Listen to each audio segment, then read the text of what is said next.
Pakawalan natin si Ligaw. Bahala ka na, Ligaw, kung sisibat ka. Mama mo pala si Ligaw, ha? Sigaw. O yun. Yun! Nakasin ko dahil nga bago yung ating mga ring neck dito, syempre bago rin yung ating papakain.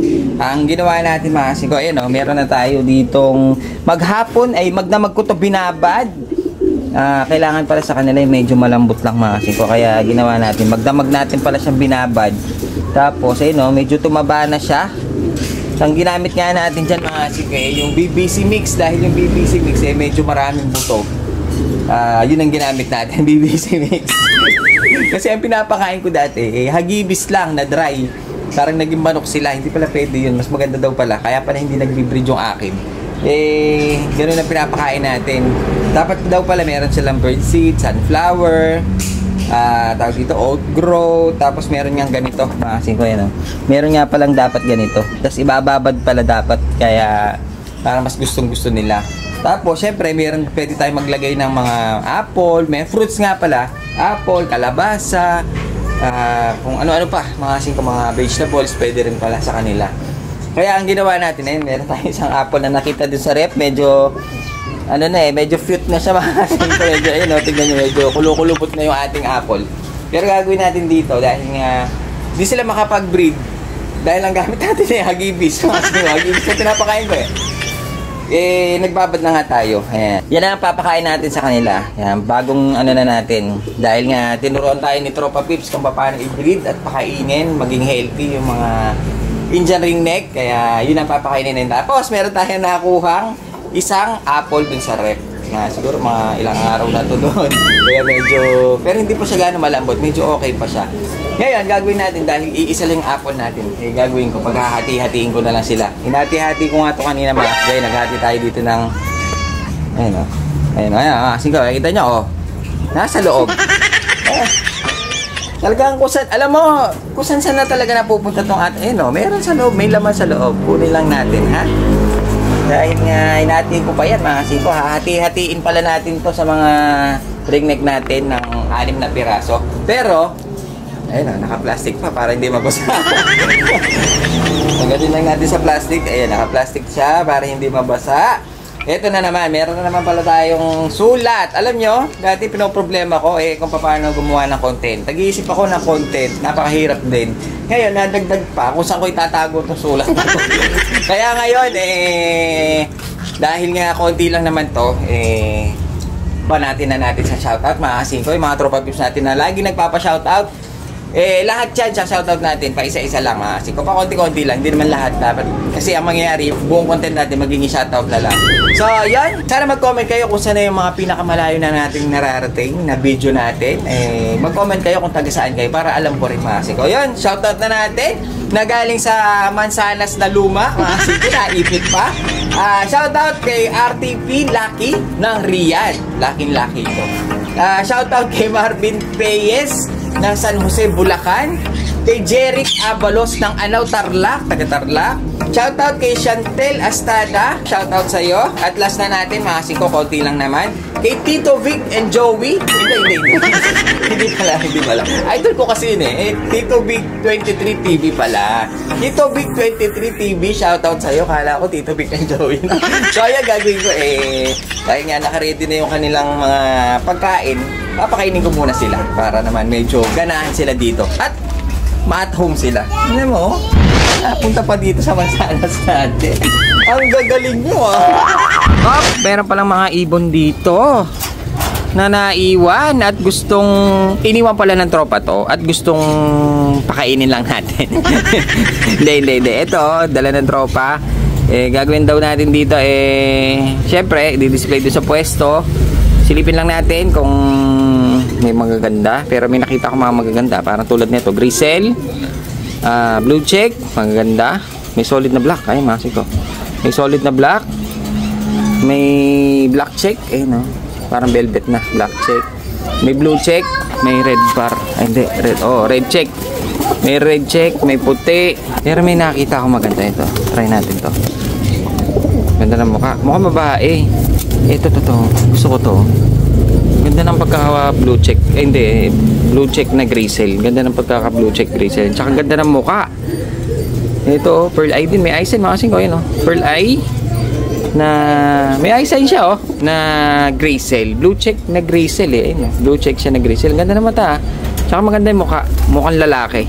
Ayun, oh. Blue check siya, eh. Na grizzle na ang dating. Pero ito, may nakita ko dito. Malaki siya. Hawakan ko nga. Hirap mo hawakan na. Ayun, oh. Ang ganda. Malaki. Black check.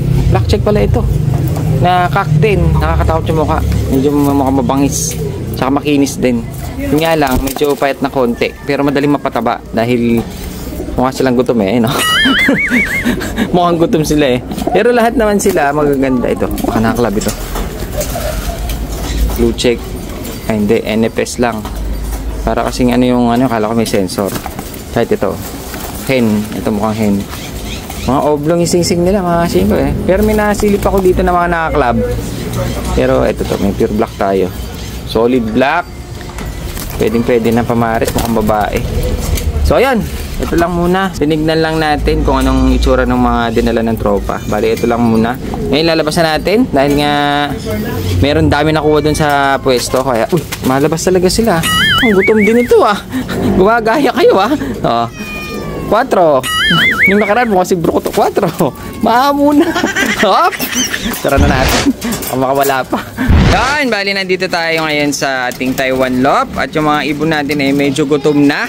Tatry natin silang pakawalan muna ng hindi pa kumakain.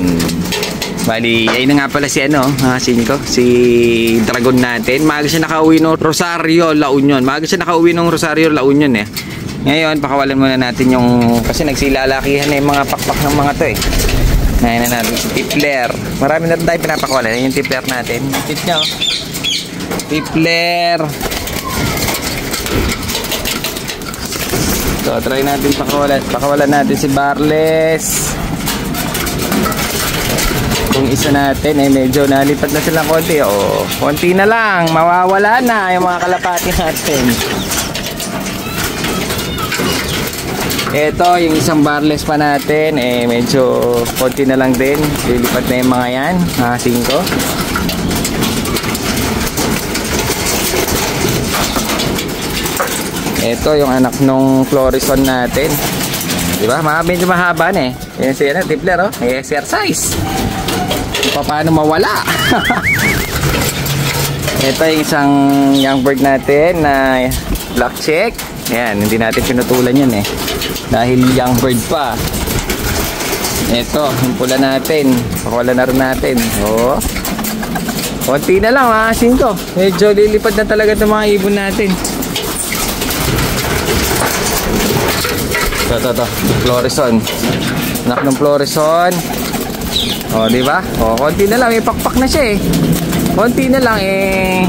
Magsisiwalaan na itong mga... Kung nakikita nyo kompleto sila, makikita nyo medyo mababawasan na ito sa susunod.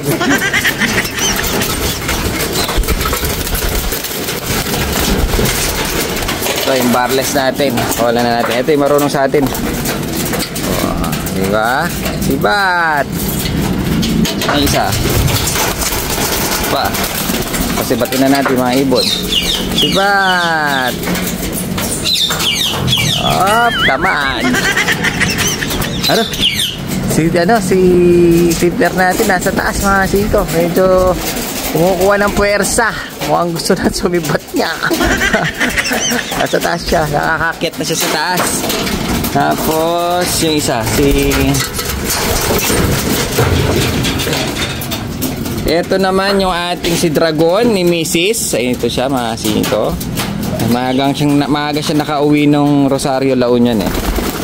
Yun. Sige, exercise. Tapos, ang gagawin natin, mga 5, dahil nga si Ligaw. Kunin natin si Ligaw. Ligaw, come. Ito si Ligaw. Si Ligaw, mga 5, eh, talagang walang gustong kumuha. Gagawin natin, eh, pakawalan natin siya dito.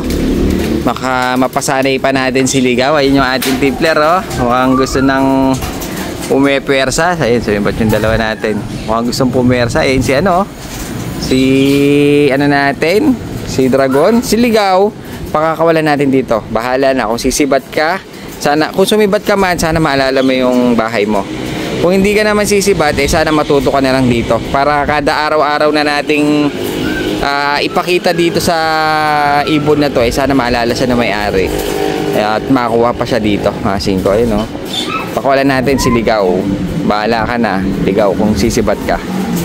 Mama mo pala si Ligaw. Ha, 5. Yun. Tingnan nyo naman. Tingin ko hindi uwi talaga sa may-ari to. Yung lipad siya sibong na sibong. Ayan na si Ligaw. Ngayon gagawin natin. Hindi marunong pumasok yan. Gagawin ko na lang. Kung papasok siya dyan, mapapatuto natin si Ligaw. Kung hindi naman siya, sisibat siya, sana maalala niya yung bahay niya kung saan man siya. Pero sana makakuha pa rin na may-ari. Pero alanganin na mga 5 dahil nga pinakawalan natin si Ligaw. No? Parang puwepersa siya, parang gusto niya sumibat. Mukhang gusto sumibat ni Ligaw Ligaw! Sana maligaw ka. Hindi, sa bagay, nag-iisa lang naman siya. Hindi naman malakas sa patoka. Nakikisabay lang din siya dun sa mga kalapat. Parang gusto sumibat ni Ligaw. Nagugulat. Yang na yang pa ito Nakita niyo naman yung lipad niya, parang kasing tandaan niya lang yung ating barless na isa. Yan. Mukhang hindi pa nalipad to, parang siguro sa may-ari to nagulat lang ito, sumama din sa mga ibang nag-iibon. Kaso yung ating tripler mukhang gusto bumaba o gusto sumibat. Kumukuha ng pwersa no? Tingnan niyo. Diyos ka. Tripler, mukhang huling sulyap ko na sa'yo. Hayaan muna natin sila dyan. Yung ibon natin, yan, bumaba. Marunong nang bumaba. Marunong naman pala. Dahil gutom na sila mga 5 talagang papasok na yung iba dyan. Ayun yung ano natin, pumapasok na kaagad. Anin muna natin, pakainin muna natin sila. Dahil nga one day eat lang sila, medyo marami tayong papakainin hanggang mamayang hapon na to. Buot na natin dito mga 5. Pero minsan kulang pa to mga 5, kasi minsan pagbalik ko wala, ubos yan, simot na simot. Sa tubig, naglagay na muna ako ng tubig nila bago sila kumain. Yan ang kanilang umaga't hapunan.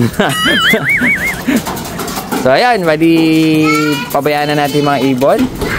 Ay, mga anak ko, ang gugulo. Hayaan na muna natin dyan yung mga ibon natin. At kung papasok sila, si Ligaw, sana kung mapapatuto natin siya, mas okay. Kasi mas mapapakita natin yung ibon araw-araw. Ipakita rin natin yung singsing niya. Naka-BBC summer ito mga 5. Sana mapansin na may-ari. Pero hindi marunong pumasok ito. Sana na lang makita ng may-ari. Binidyohan na natin ng ilang beses to, wala nagki-claim mga 5. Pati sa mismong profile na picture natin dun sa mga mga vlog natin, siya ang ginawa akong thumbnail kasi wala talaga. Hindi na na may-ari. Ayan siya nilipad-lipad na yung mga ibon natin mga 5. Pwede na sila mawala. Yan ang ginagawa nila mga 5. Gagalain nila yan. Tapos minsan nakakakit sila, nakikita ko makakit sila sa may bintana dito. Tapos bababa rin. Yun ang gusto ko. At least memorize na nila. Bago pa tumubo ng tuluyan yung kanilang mga pakpak, memorize na nila yung mga pasikot-sikot dito. Ayan si natin si Dragon. Mukhang walang exercise mga 5, hiningal agad. Mainit na kasi. Dahil lang oras tignan nyo naman 2:30 na, 2:29 ng tanghali. Kaya ang pagkain nila dito umaga't hapunan na.